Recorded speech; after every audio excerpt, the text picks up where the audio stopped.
Ladies and gentlemen, welcome to this episode of the Players NIL podcast and my special guest today, Andrew Miscavige. Andrew, welcome to the podcast. Thanks, Mark. I'm happy to be here. Well, I'm excited too, because as I just told you in the preempt, that I have an experience and an exposure to Olympic sport athletes and the struggle that they go through. And so my appreciation level is very high. And I want to support those athletes and I want to tell stories. And we tell stories here about athletes that have used athletics to better their life. That's the first principle of our business. So, but before we get there, Andrew, tell me a little bit about your childhood, your exposure to athletics, your sports that you were a fan of. Maybe there was an athlete or player, someone you followed, but give us a little deep dive into your family history and your personal history with athletics. All right, yeah, cool. My parents are immigrants from Poland, and they came over when my mom was about 5 months pregnant with me to New York, where I was born. But we did quite a lot of traveling around, not kind of like a military kid, but not because of like visa issues with my father. So I did spend some time, like 5-6 years in Canada, and everyone in Canada plays hockey. So at a very early age, I got my ice skates on until we moved to Boston when I was around 8 years old, 9 years old. And that's when I started playing tennis. I started playing soccer. And then through my love of Star Wars, and I still do, as much of an athlete I am, still a geek and a nerd inside. My brother and I used to beat each other with toy lightsabers. My parents said that's enough and signed us up for fencing. The rest is history. Wow, that's a great answer. So I wrote down a couple things here. College athlete, NCAA champion, Olympian, traveler, Star Wars fanatic is what I wrote down, and currently a DJ. So all of those things are covered. So you're obviously a believer in multiple sports and diversity. Is that true? Oh, absolutely. Yeah. Variety is the spice of life. So your answer, yeah. Yeah. I love that. So I read something about an opportunity came up athletically when you were 15 that you were able to take advantage of a position on a team that really launched your fencing career. When was it that you realized that fencing could take you places literally and figuratively in the world? And was there an aha moment? Was it an experience? Was it a positive or a negative, maybe a win, a loss? What was it that motivated you to use athletics, in this particular case, fencing, to propel you to where you are today? Man, I think at the age of 15, I don't think any 15-year-old really thinks long-term and too far into the future. But growing up in fencing, it was a little tough. I had a bunch of peers within the sport that I got through like the countless driving and traveling for competitions with my parents. But I wasn't particularly good until the end of my 8th grade going to high school, where I went to a camp in Portland, Oregon, and worked with a profound coach and kind of described things and changed things of how I thought about fencing. Went to my first competition internationally because not a lot of people signed up. So I got lucky to go, and going from not winning anything and never making a result, I got bronze at my first 16 and under World Cup. And that's when things just kind of clicked for me in the sport. And, one thing led to another, and just having the high of doing well in competitions kind of propelled me forward. It's in a positive way, like a drug, right? Yeah. I'm going to admit that I don't know a lot about fencing. I'm going to assume that our audience doesn't know a lot about fencing. What are the physical characteristics? What are the skills that you need to be a good fencer? I like to explain it as the physical game of chess. Within a few seconds, someone scores a touch, and within those few seconds, you need to not just understand how your body's going to move within touch to touch, but also your opponent's. So it's kind of like dancing and tennis mixed together, where you're constantly thinking of your opponent's movement and your own as well. So what is the physical training that you do for that? Weightlifting, stretching, are there specific exercises or muscle groups that you try to build for this? I would say legs and core is most important for fencing. You need to, kind of like a Formula One car, right? You need to stay low to the ground so you can change directions really quickly. You don't be, stiff and stand up tall like a truck and, topple over on your own feet. So legs and core is really important. There's a lot of like cross training, plyometrics, not so much on like heavy loading weights, right? You're not trying to be a tight end in football. So you want to be kind of like Bruce Lee and like a tennis player. You want to be light on your feet, be able to change direction, but also sustain some like explosive power, which comes with the cross training as well. What are the mental aspects? So you got the physical under control. What are the mental things, and how do you train for a sport like fencing, in particular your version, saber? Uh, uh, you patience is a virtue. Okay. I'll say that. And just having a winning mentality. If you look at all the best athletes in the world, from Kobe Bryant, Michael Jordan to Djokovic, for any tennis fans, you got to have that like winner instinct, and turn every downside to an upside, and just keep going. You got to keep fighting until the whistle's blown, until the final touch is scored. Yeah, well said. I think most athletes would agree with that, regardless of the sport. But perhaps a sport like fencing, a little bit more patience is a need. How'd you get to Penn State, and why'd you go to Penn State? Man, it feels like it's such a long time ago.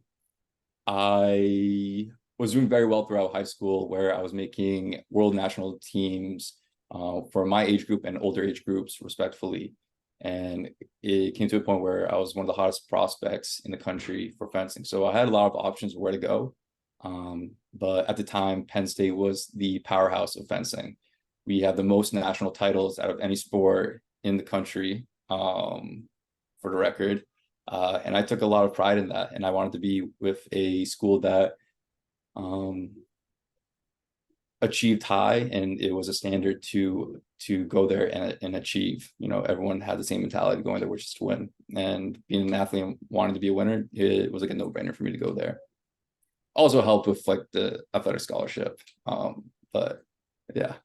Well, you probably could have got that anywhere, but it's a great school. It's a great sports school. But you're an Olympic sport athlete. You're not playing football and basketball, some of the the sports that are on TV all the time. How'd you deal with that? You see all these athletes getting all these accolades. They're on television. They're signing professional contracts. They have all kinds of, professional opportunities afforded them. You're in a minor sport in terms of popularity. People don't know what it is.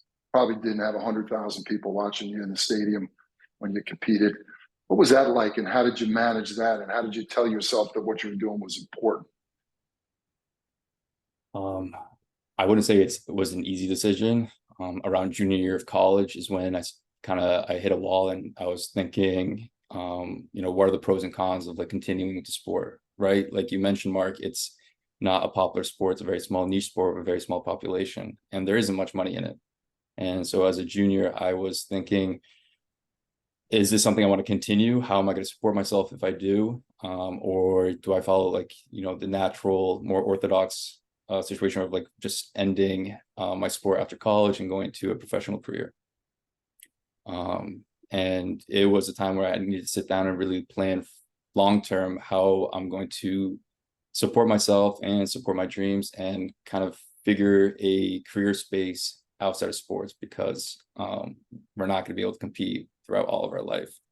So that was a big importance. And it was a little difficult. I mean, you're 20, 21 years old, thinking, how it's a massive undertaking, and, how are you going to juggle these multiple balls to achieve everything you want in, all different corners. Well, thank you for sharing. It's heartfelt, and I can see that, and I appreciate that. At the Players NIL, our company, we're trying to educate athletes about how to use this platform called Name, Image, and Likeness. NIL is the acronym, to better their lives and create opportunities. And certainly within your sport, you're an icon, right? You're an NCAA champ, you Olympic team, you're on world teams, you travel the world.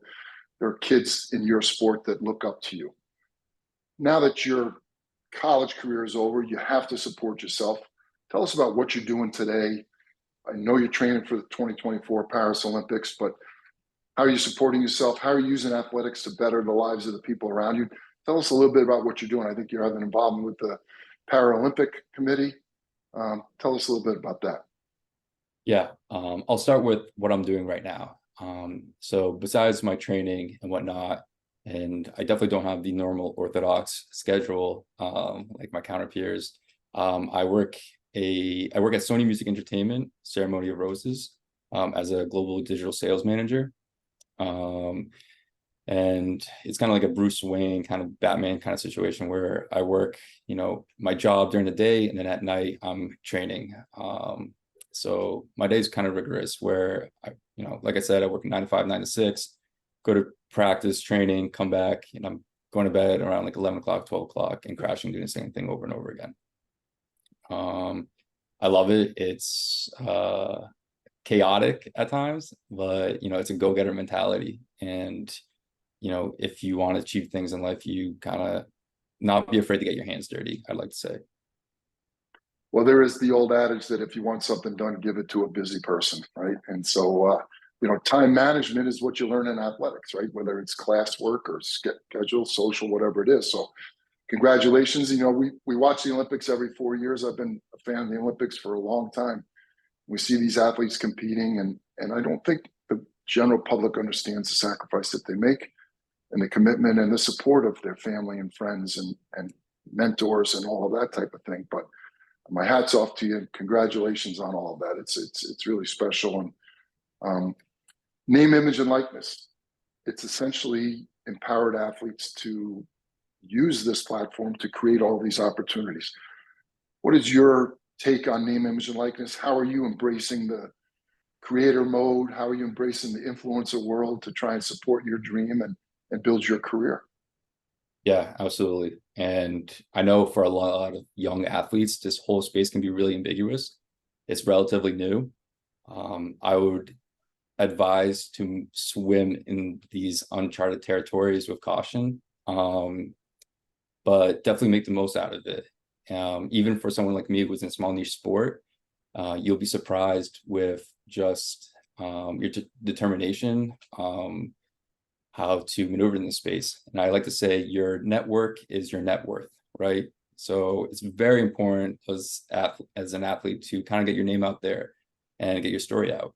A lot of people think that you need to be a big time athlete and have a huge following to kind of hone in on this NIL. But the most important thing is just being authentic. If you're able to cultivate a community around your brand, it is a lot more important than having a ton of following with no backbone of a story. So my biggest advice is stay authentic, have a unique niche and story to yourself, and wear that with pride, and go forward in the NIL space with that. Awesome. Great advice. If people want to follow your story, if they want to contribute to your journey, where can they find you? Website, social media? How do they find Andrew Mickevich? I would say just my socials. Find me on Instagram. It's pretty quick. Just at Andrew Mickevich. Have a Twitter and everything, but for the most part, I use my Instagram as my social and kind of laying out the map of what's going on in my life and as I continue for Paris 2024. That brings me to my last question. What are the steps going forward? Are there U.S. team trials? Are there world championships? It wouldn't be world championships, I guess, in an Olympic year, but what is the competitive schedule between now and Paris? Just a lot of Olympic qualifications, Mark. We have our first one in October, and there's a series of national competitions that qualify for the Olympics and a series of international. And this time in March, we'll have confirmation for top 4 in the country for my respective weapon and gender of who's going to Paris.